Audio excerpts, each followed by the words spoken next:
Okay चलो, तो last class में हम लोगों ने, मैंने लेक्चर अपलोड किया है कल का, ठीक है, so you can refer to the lecture. Last class में हम लोगों ने क्या किया था? लास्ट क्लास में हम लोगों ने क्वाड्रेटिक इक्वेशन के फैक्टराइजेशंस देखे थे, राइट? तो अभी अभी भी अपन कुछ क्वेश्चन सॉल्व कर लेते हैं, ठीक है, फैक्टराइजेशन के बेसिस पे 2-3 क्वेश्चन सॉल्व कर लेते हैं। अच्छा, ऐसा कौन है जिसका आज ये फर्स्ट लेक्चर है? ऐसा कोई है? आज का मैथ्स का फर्स्ट लेक्चर, ऐसा कौन है? Is there anyone? सबने पहले किया है ना अटेंड, मतलब don't be shy to answer, बोल सकते हो अनम्यूट करके, कोई प्रॉब्लम नहीं है, ठीक है? या फिर नहीं बोलना है तो चैट बॉक्स में बताओ, दोनों चीजें चल जाएगी, ठीक है? ओके चलो,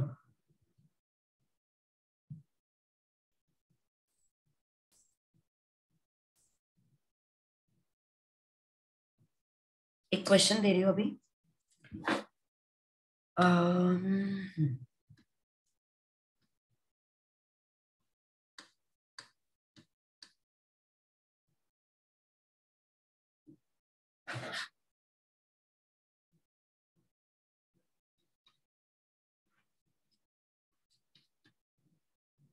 चलो ट्राई टू सॉल्व दिस।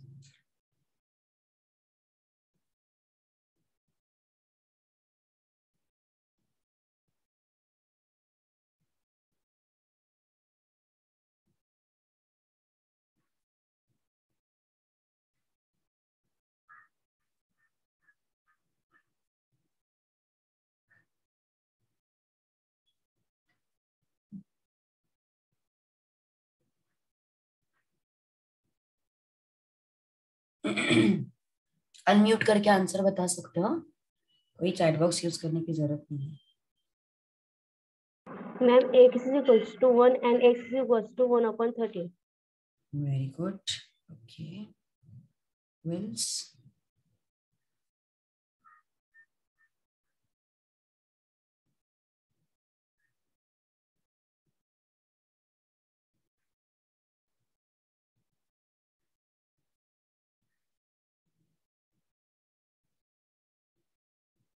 चलो देखते हैं, multiplication should be 13 into 1 plus 13.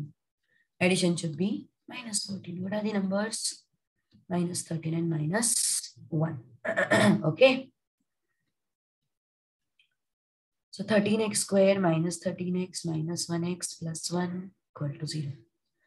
13 को कॉमन निकालो, अंदर क्या बचा? x माइनस 13x को कॉमन निकालो, सॉरी, यहाँ पे -1 को कॉमन निकालो, x minus 1, so 13x minus 1, x minus 1, 13x minus 1 equal to 0, x minus 1 equal to 0. So x equal to 1 by 13 or x equal to 1. Very good. Correct. Next.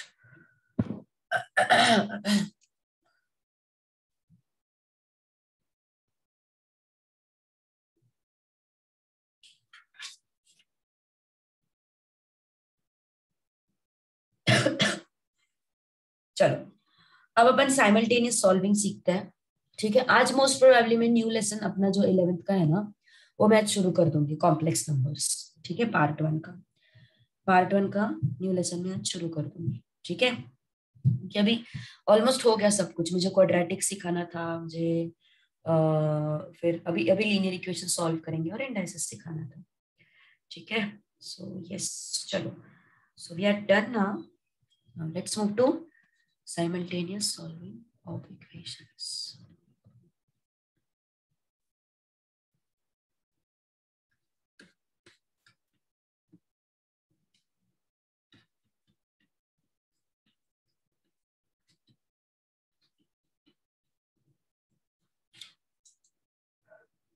Of equations. Okay.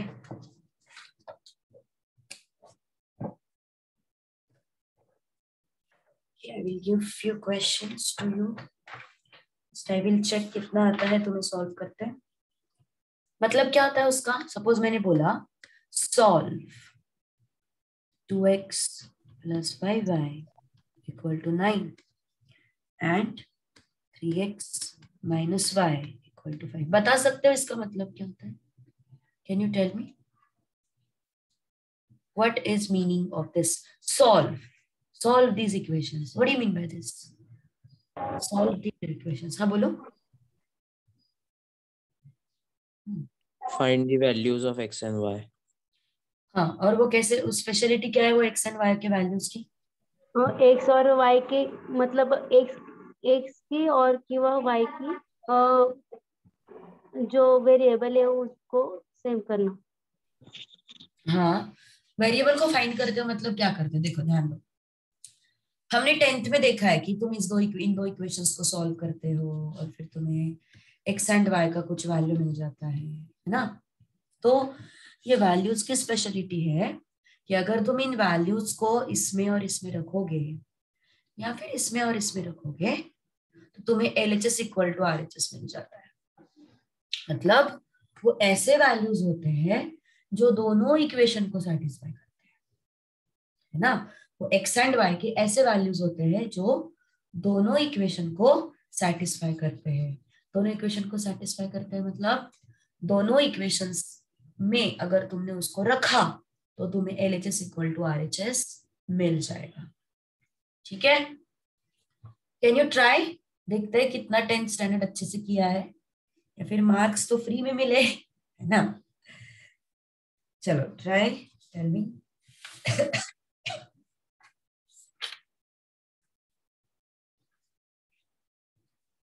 तुम्हारी batch को तो ऐसे ही बोल रहे हैं, ये देखो ये फ्री में मार्क्स देने वाले स्टूडेंट्स ऐसे ही बोल रहे लोग, है ना।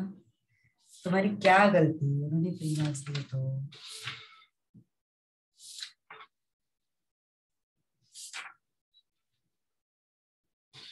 मैम हाँ x = 2 and y = 1. okay, all are getting same answer. Ma'am, I got the same. Got the same, very good. Good.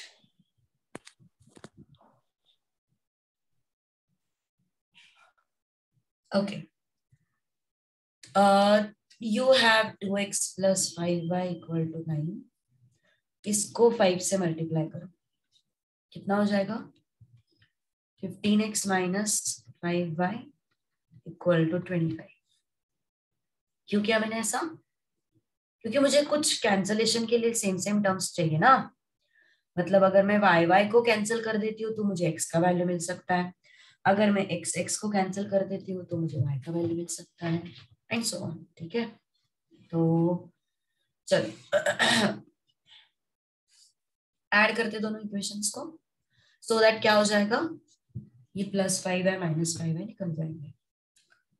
What is left with us? 17x, 9 and 25 कितना हुआ? 34। x is what? 34/17। तो x कितना हो गया? 2। तो x तो मिल गया 2। y किससे फाइंड करोगे?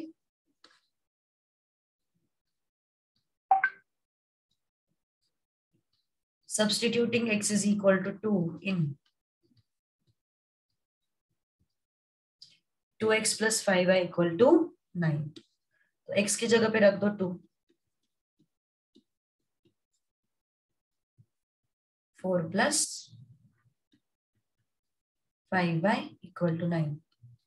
So 5y is 9 - 4,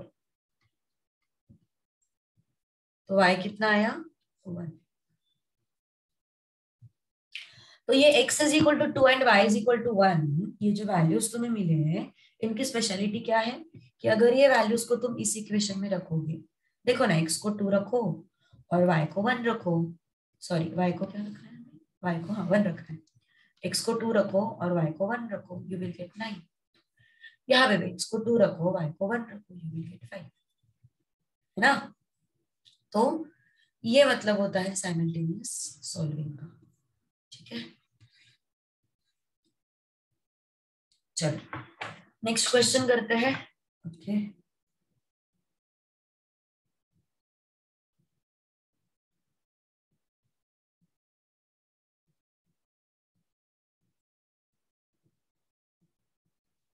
एक मिनट.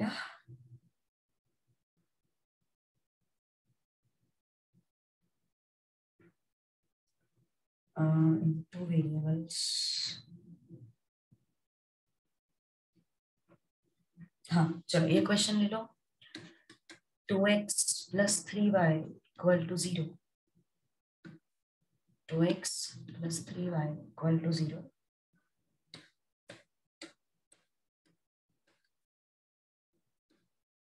चलो try to solve this.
X is 15, Y is minus 10. Okay. X is 15, Y is minus 10. चलो कैंसिल करने के लिए कुछ सेम सेम चाहिए मेरे पास, है ना. एक तो वाई वाई सेम चाहिए या फिर एक्स एक्स सेम चाहिए. मेरे पास अभी फिलहाल कुछ भी सेम नहीं है, तो इसको हमें सेम करना पड़ेगा. तो let's multiply this equation by 3 and this equation by 2. तो कितना हो जाएगा? 3 2 जा 6x, 3 3 जा 9y, 2 3 जा 6x, 5 4 जा 20y, 8 2 जा 10. सबट्रैक्ट करना है दोनों को. ये पॉजिटिव है ना, इसको minus minus and minus. This will go. Ma'am, in the second equation, it should be 6x Sorry, plus 8y. 8y, yes. Plus 6 minus 6 गया. 9y minus 8y is 1y equal to minus 10. Okay, so y is equal to minus 10. Substitute y is equal to minus 10 in 2x plus 3y equal to 0. Okay, तुम्हें x मिल जाएगा. 3 into minus 10 equal to 0. 2x minus 30 equal to 0. So x is what? 15. Very good. Okay, तो ये कुछ basic चीजें हैं जो तुम्हें आनी ही चाहिए, अदरवाइज प्रॉब्लम हो जाएगी, है ना. Next question.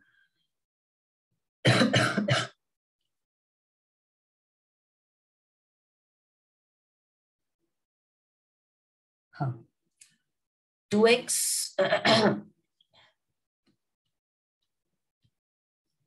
plus 5y equal to 20. 6x minus 5y equal to 12.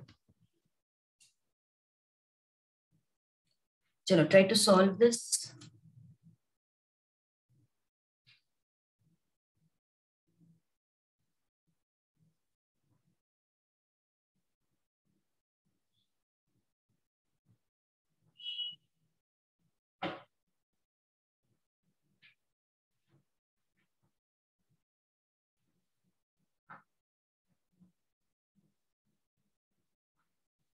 Ma'am, x is equals to 4 and y is equals to 12 upon 5. Okay.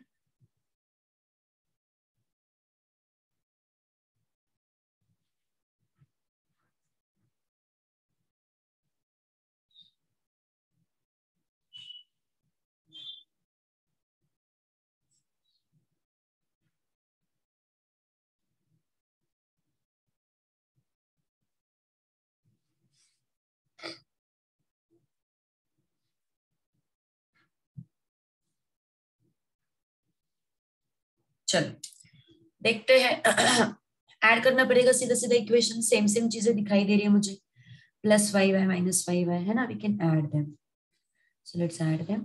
What will happen, +5y -5y चला गया, 8x, 20 and 12 कितना हो गया, 32 हो गया, सो x कितना आ गया, 32/8, so x is how much, 4.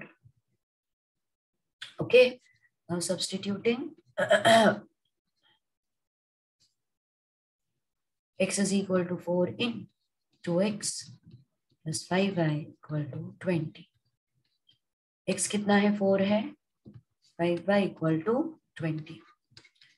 8 plus 5y equal to 20. So 5y is how much, 20 minus 8. वो हो जाता है 12.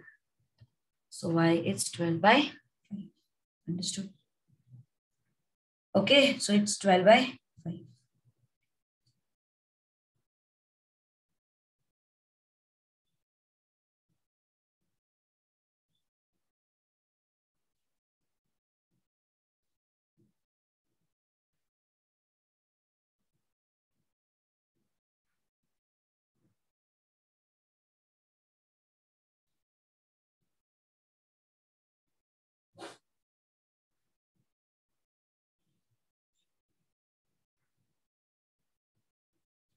चले आगे। Next, one more question we will solve. थोड़ा अलग क्वेश्चन है।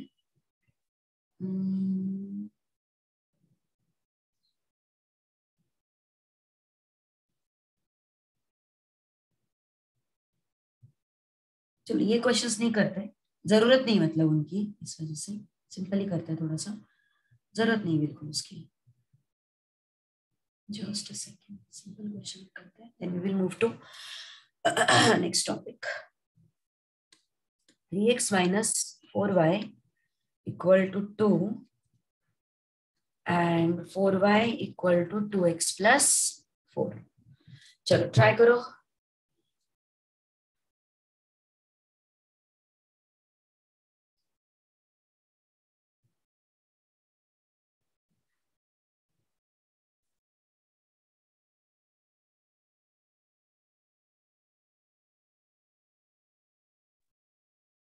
ओके चलो,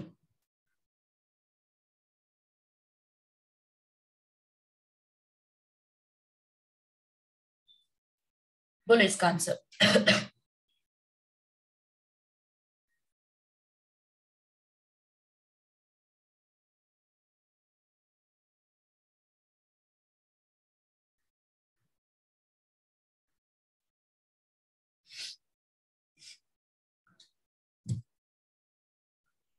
चलो बोलो, 3x - 4y equal to 2 and 4y equal to 2x plus 4, कितना आता है इसका आंसर?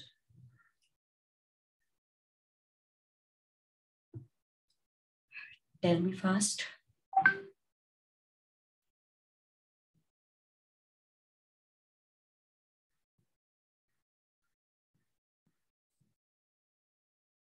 Am I audible ना प्रॉपरली? क्योंकि फोन के नेटवर्क से कनेक्ट किया है मैंने, वो हमारा वाईफाई पता नहीं बीच में ऑफ हो गया।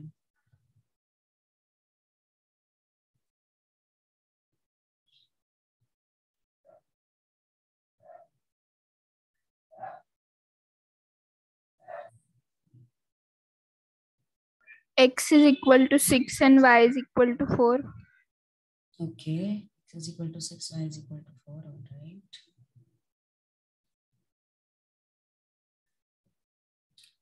चलो इसको प्रॉपर फॉर्मेट में लेके आते हैं। -2x plus 4y equal to 4 हो गया। मैंने इसी इक्वेशन को मैंने ऐसे लिखा है, देखो। ओके, इसी इक्वेशन को मैंने इस तरीके से लिखा है। तो फिर अब consider this one and this one, क्या समझ में आएगा? 3x - 4y equal to 2 minus 2x plus 4y equal to 4. So this and this will go. What is left? plus x equal to 6. So x equal to 6 आया. We got x equal to 6 and we are going to find out y.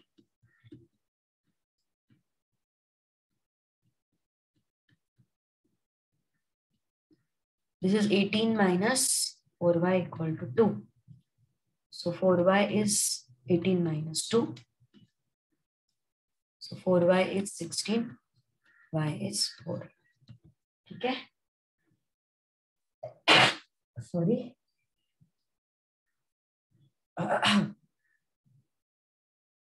Okay. So any doubt to anyone this type of questions? Basic है ये लगते हैं.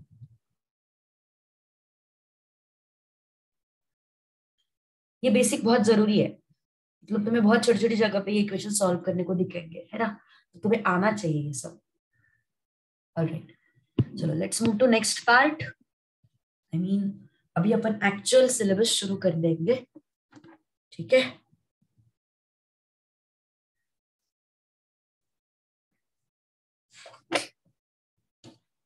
Okay. First chapter is very very very simple chapter and very basic chapter. ये generally सबको होता है, मतलब ISC board वालों को भी होता है और सीबीएसई वालों को भी होता है और स्टेट में होता है, बट अलग अलग स्टैंडर्ड्स में होता है. मतलब कोई लोगों को 9th में रहेगा, कोई लोगों को 7th 8th में रहेगा, है ना, इस तरीके से. सो ये जो है very famous and very simple chapter, sets, relations and functions. Okay. उसमें से सेट्स जो है वो हमने सीखा है ऑलरेडी. आई मीन जो सेट्स वाला पार्ट है वो हमने स्कूल लेवल पे ही सीखा है. तो सेट्स एंड रिलेशंस जो है वो तुम्हारा चैप्टर 1 है एंड फंक्शंस जो है तो तुम्हारा चैप्टर 2 है. लेकिन ये सब इंटरलिंक्ड है, मतलब सेट्स एंड रिलेशंस के साथ तुम्हारे फंक्शंस जो है वो इंटरलिंक्ड है. ठीक है. तो सेट्स रिलेशंस मतलब तुम्हारा चैप्टर 1, फंक्शंस मतलब तुम्हारा चैप्टर 2. ओके. तो चलो पहले आते हैं सेट्स पे. सेट्स क्या है? Sets is basically what? collection of elements. Sets is basically what? Collection of elements. Okay.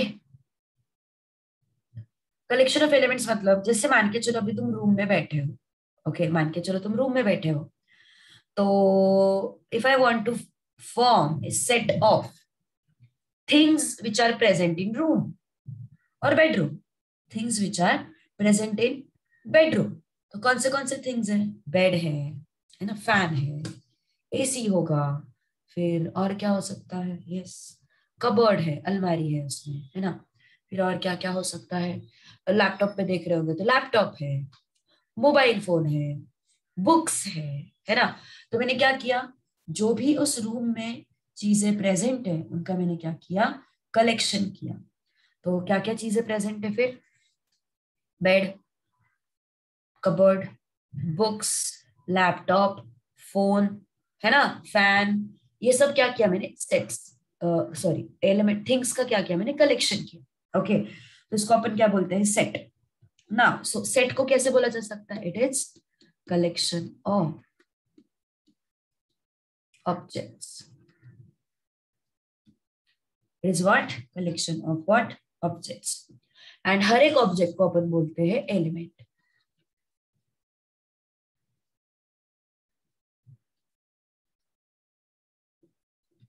Each object is called as element of set. Each object is called as what? Element of that set. Okay. Now let's move to next part. Suppose मान के चलो fan is element of set objects in bedroom.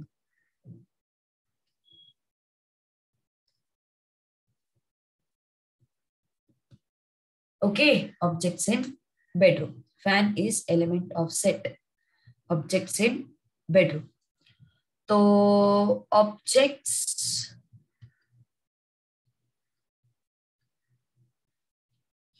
so how can I say fan belongs to objects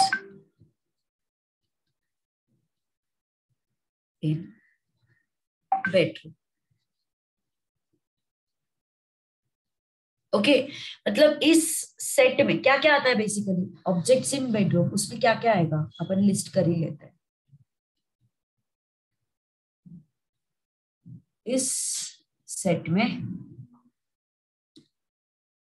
ठीक है क्या क्या आएगा, fan, bed, cupboard, then laptop, then क्या देखा था हम लोगों ने, और books,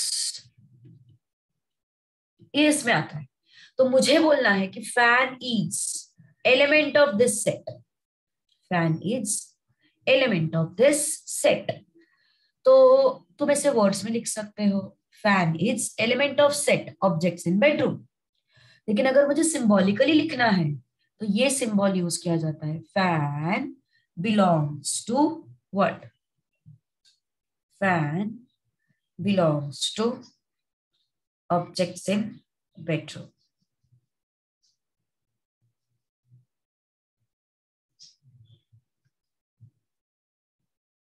okay, fan belongs to objects in bedroom. वैसे ही सपोज मैंने बोला लेट्स से नको, ये नको, डिश, डिश इस सेट में आता है क्या, इस सेट में आता है डिश, नहीं. तो अपन कैसे लिखोगे, ये dish does not belong to objects in bedroom. Okay, so इसको कैसे रीड करोगे, इसको रीड करोगे बिलोंग्स टू, इसको कैसे रीड करोगे, does not belong to. Okay, so fan belongs to objects in bedroom, dish does not belong to objects in bedroom. Okay, तो ये दो तरीके के रिप्रेजेंटेशंस हो गए. चलो इसको लिखो पहले अच्छे से, नोट कर लो इसको. Just second.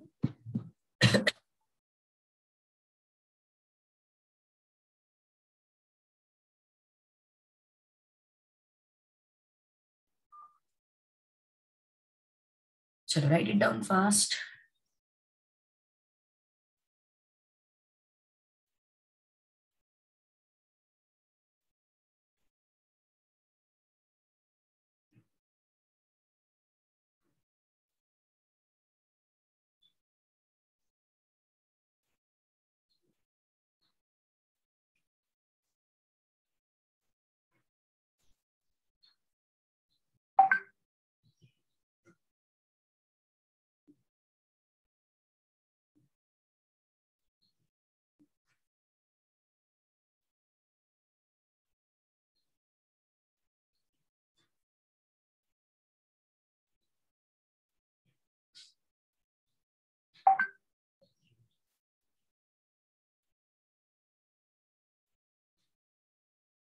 Yes, done with writing everyone. Yes, चले आगे.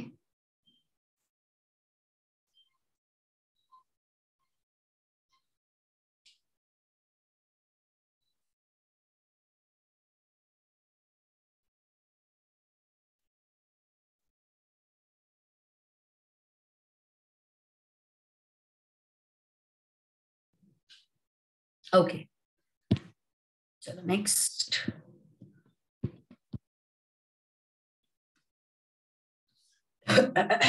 नाउ अपन कुछ कैटेगरीज देखते हैं नंबर्स के भी, ठीक है. First category, very first category is natural number. Natural numbers को कैसे लिखेंगे, कैपिटल एन से लिखेंगे. Okay, 1 2 3 4 5 and so on. इनको नेचुरल क्यों बोला जाता है पता है? इनको नेचुरल क्यों बोला जाता है? यस, क्योंकि देखो पहले कैसे होता था कि देर वाज काउंटिंग, है ना? एक इंसान, दो इंसान, तीन इंसान, चार इंसान, ऐसे काउंटिंग था। सपोज मान के चलो कोई मतलब कोई फ्रूट सेलर है, तो फ्रूट सेलर कैसे करेगा? एक एप्पल, दो एप्पल, तीन एप्पल, चार एप्पल, तो वहां पे सिर्फ काउंटिंग का ही सीन होता था, राइट? तो यस, तो ये काउंटिंग की वजह से इनको अपन बोले जाते हैं नेचुरल नंबर, बिकॉज सबसे पहले पिक्चर में है। फिर आ गया होल नंबर्स।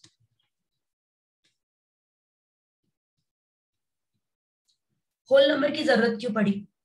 मान के चलो there is nothing in the basket of fruit seller, basket में कुछ ही नहीं है। अब इसको कैसे बोलेंगे?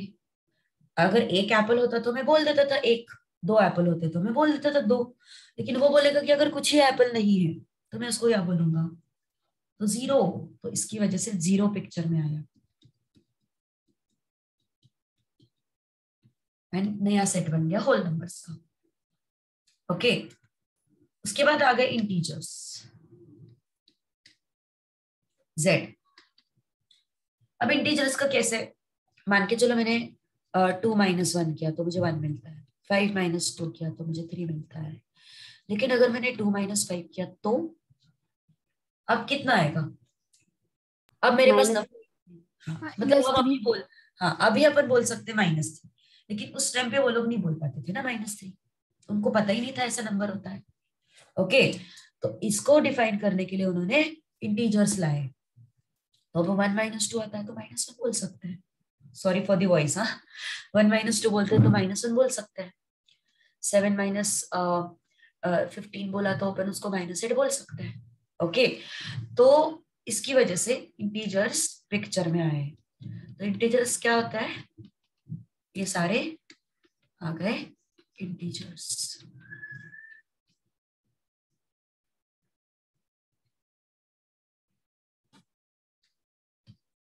ओके, जीरो के राइट हैंड साइड में सारे पॉजिटिव, जीरो के लेफ्ट हैंड साइड में सारे नेगेटिव। ये हो गए integers. Now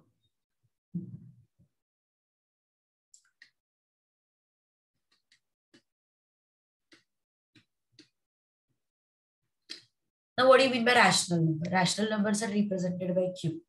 What do you mean by rational numbers?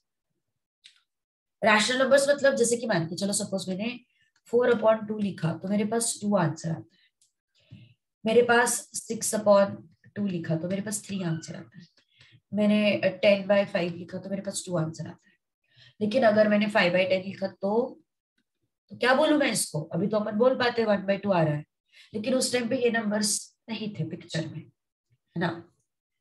तो ऐसे जो नंबर्स है जो p/q फॉर्म में रिप्रेजेंट किए जा सकते हैं उनको अपन बोलते हैं रैशनल नंबर्स। ओके, तो कैसे कैसे नंबर्स आएंगे इसमें? 0, 1/2, 1/3, 3, 2, 1, है ना? -2/4, -2/3, -1, -2। ओके, तो ऐसे सारे नंबर्स किसमें आएंगे? रैशनल नंबर्स में आएंगे। तो ये क्या है? इनफाइनाइट नंबर्स होते हैं। These are infinite numbers. Okay, तो ऐसे सारे नंबर्स किसमें आते हैं? रैशनल नंबर्स में आते हैं। डेसिमल्स आएंगे, मतलब इंटीजर्स तो आएंगे ही आएंगे, बट उसके साथ साथ डेसिमल्स, फ्रैक्शंस, ये भी उसमें आएंगे रैशनल में। ओके, 0.33333333 ये रिकरिंग नंबर भी उसमें आता है। क्यों? क्योंकि इसको अपन रिप्रेजेंट कर सकते हैं p/q फॉर्मेट में। रिकरिंग नंबर है ना वो, रिकरिंग नंबर को p/q फॉर्मेट में रिप्रेजेंट किया जा सकता है। 0.33333333 ये रिकरिंग नंबर को p/q फॉर्मेट में रिप्रेजेंट किया जा सकता है ना? 1/3 के जैसा। तो इस वजह से अपन उसको क्या बोलते हैं? यस, रैशनल बोल सकते हैं। जैसे कि 0.181818 इसको भी अपन p/q फॉर्मेट में लिख सकते हैं। इसलिए ये भी क्या है? रैशनल नंबर में आता है। तो रिकरिंग नंबर्स भी रैशनल नंबर में इंक्लूड होते हैं। Alright, now let's see irrational numbers. Now what do you mean by irrational numbers? देखो, मैंने कुछ वैल्यू रखा सामने 0.3487601245. अब ये नंबर नेवर एंडिंग है, दिस इज नॉन टर्मिनेटिंग. ये भी नॉन टर्मिनेटिंग थे, लेकिन इनमें और इनमें डिफरेंस क्या है, कौन बताएगा मुझे? What is difference between these two? ये नॉन टर्मिनेटिंग रिकरिंग है, पर नीचे वाले सिर्फ नॉन टर्मिनेटिंग है. करेक्ट. Okay, alright.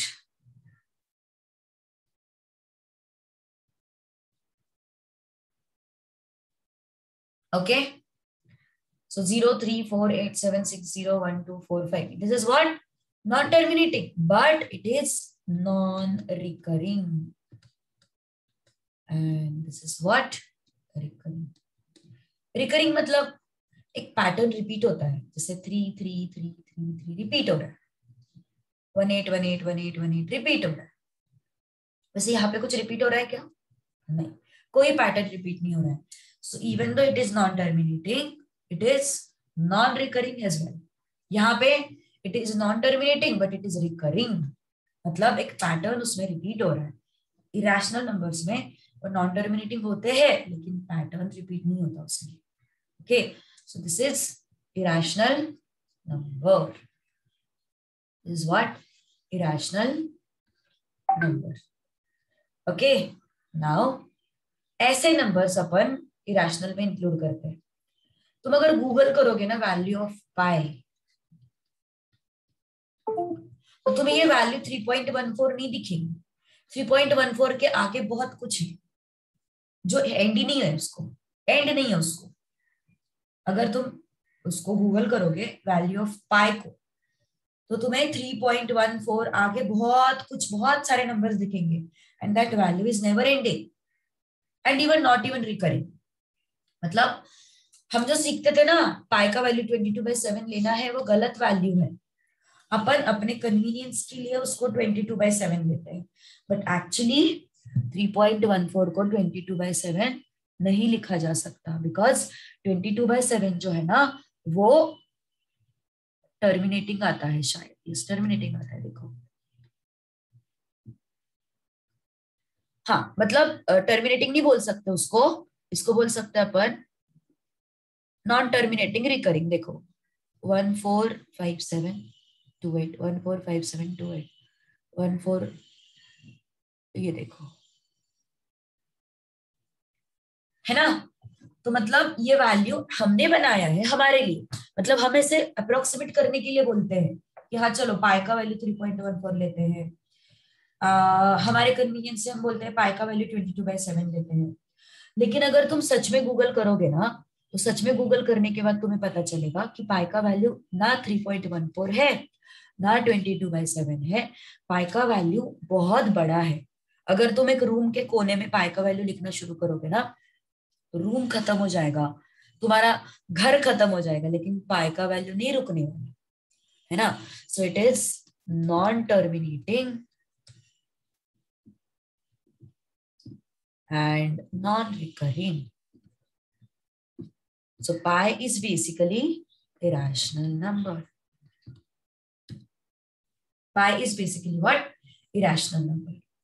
ऐसे ही तुम ना √2 के वैल्यू को चेक करो, √18 को चेक करो, √15 को चेक करो. मतलब जो परफेक्ट स्क्वायर्स नहीं है, नॉन परफेक्ट स्क्वायर.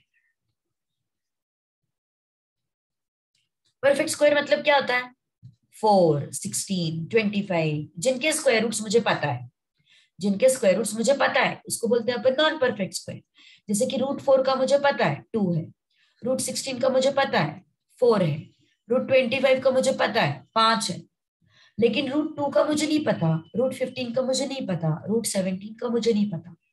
तो अगर स्क्वायर रूट के अंदर कोई भी नॉन परफेक्ट स्क्वायर आता है, नॉन परफेक्ट स्क्वायर नंबर आता है, तो अपन यस उसका आंसर नहीं फाइंड आउट कर सकते, एंड उसी को अपन बोलते हैं इरेशनल नंबर। तो इरेशनल नंबर में सब ऐसे नंबर्स आते हैं जो स्क्वायर रूट के अंदर है एंड नॉन परफेक्ट स्क्वायर है। ऐसे नंबर्स सारे जो है वो इरेशनल नंबर्स है। ठीक है, ऐसे नंबर्स को अपन क्या बोलते हैं? इरेशनल नंबर्स बोलते हैं। Got it? So irrational numbers मतलब numbers which are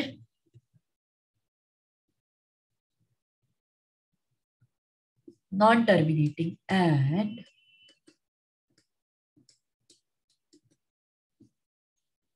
or you can call them as numbers which cannot be represented in P by Q form. Okay, चलो लिखो इसको फटाफट, पहले लिख लो इसको, note it down fast.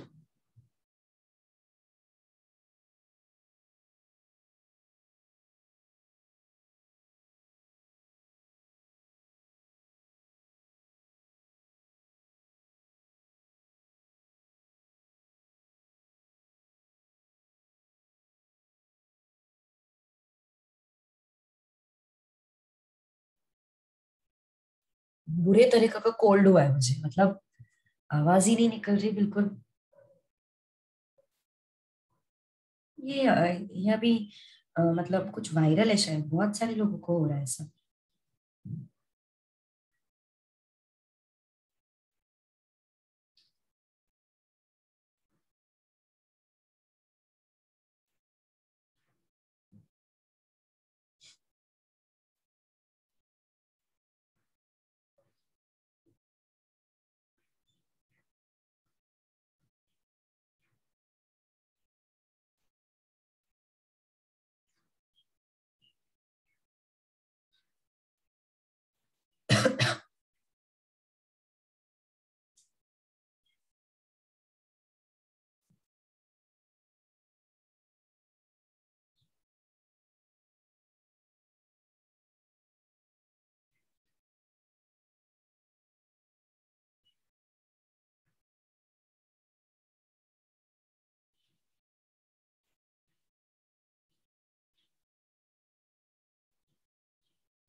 Yes, done with writing? Note कर लिया ये सब कुछ? लिखना है? ओके, और स्क्रॉल कर रही हूँ ऊपर। Value of pi is actual value, अगर तुम देखोगे ना, चलो मैं गूगल करके ही बताती हूँ तुम्हें, वेट अपन कर ही लेते हैं गूगल इसको, एक मिनट।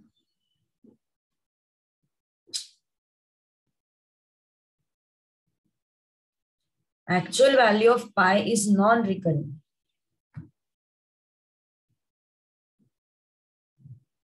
हमने उसको रिकरिंग बनाया है by what? Taking its approximation. देखो approximately 3.14, it is not recurring. देखो इमेजेस भी मिल जाएंगे ऐसे। पाई का वैल्यू कभी खत्म ही नहीं होता। देखो 3.145 ये खत्म ही नहीं होता, और वो रिकरिंग भी नहीं है, रिपीट नहीं होता उसका वैल्यू। ये है एक्चुअल वैल्यू ऑफ पाई।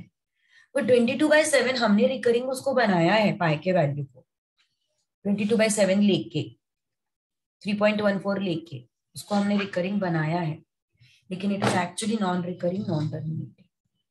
ऐसा वैल्यू है पाई का। तुम √2 देखो,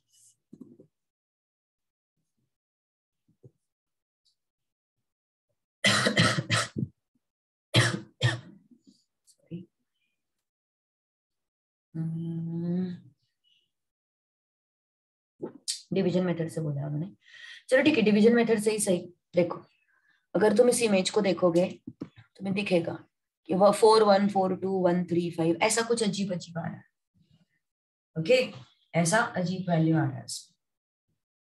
तो इट इज ऑफ नॉट, मतलब इट इज नॉट रिकरिंग और it is not even terminating. ठीक है,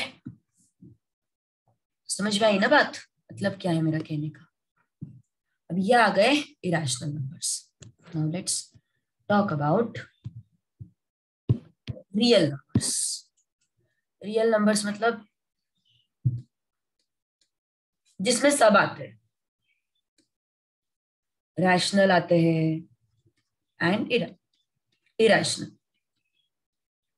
रैशनल मतलब ऑटोमेटिकली नेचुरल, होल, इंटीजर, ये सब आ ही गए, है ना। रैशनल नंबर्स में automatically natural number, whole number, integers तो आ ही गए ना, बाय डिफॉल्ट आ ही गए। सो रैशनल प्लस इरेशनल मिला के बन जाते हैं सारे रियल नंबर्स। ये पूरा नंबर लाइन जो है ना अपना, 0 से लेके यहाँ पे और यहाँ पे, ये सारे क्या है, रियल नंबर्स। अगर तुम्हें याद होगा तो तुम्हें ना 9th में एक क्वेश्चन हुआ करता होगा, मतलब नॉट नेसेसरी 9th में, स्कूल में तुम्हें क्वेश्चन होता था प्लॉट √2, है ना। तो उसका वैल्यू कैसे आता था, ऐसे तुम यहाँ पे कुछ तो 1 यूनिट का ड्रॉ करते थे, फिर ये ऐसे करते थे, फिर ये √2 का वैल्यू होता था, है ना। सो √2 का वैल्यू ऐसे नॉर्मली प्लॉट करना सिंपल नहीं है। इट 1.5, 1.2, 1.3 ऐसा सिंपल वैल्यू नहीं है वो, इट इज 1.4, 1.42, है ना, 1 नेवर एंडिंग। तो इस वजह से अपन उसको इस नंबर लाइन की तरीके से प्लॉट करते थे, इफ यू रिमेम्बर, है ना। सो ये सारे जो वैल्यूज है, ये सारे कैसे है, इरेशनल वैल्यूज है। Okay, these are what, non recurring, and these are what, non terminating. Right, okay. So real numbers मतलब सबका बॉस, जिसमें सब कुछ इंक्लूडेड है, रैशनल एंड इरेशनल दोनों। Alright, okay, so that's all for today. Will continue with next part, representation of sets, tomorrow. Okay, हाँ बोलो Sakshi. Ma'am real number कैसे यूज करते हैं? रियल नंबर किससे रिप्रेजेंट करते हैं, आर से, कैपिटल आर से। और इरेशनल का ऐसे कुछ रिप्रेजेंटेशन है, जैसे रैशनल नंबर को क्यू से रिप्रेजेंट करते हैं, इंटीजर को जेड से करते हैं, इंटीजर को कभी कभी आई से भी किया जाता है, बट जनरली जेड से करना ज्यादा सही माना जाता है। रियल नंबर को आर से, वैसे इरेशनल के लिए कोई नोटेशन है नहीं अपने पास ऐसे। Okay, done, yes. So that's all for today, will continue this topic tomorrow. Okay, 5 minute जल्दी छोड़ रही हूँ, कुछ थोड़ा सा आज प्रॉब्लम हो रहा है मुझे खुद पढ़ाने में, बट ओके, कोई बात नहीं, नया टॉपिक वैसे भी आज शुरू नहीं करेंगे, कंप्लीट नहीं होगा वो। ओके, इस वजह से। चलो, that's all for today, will continue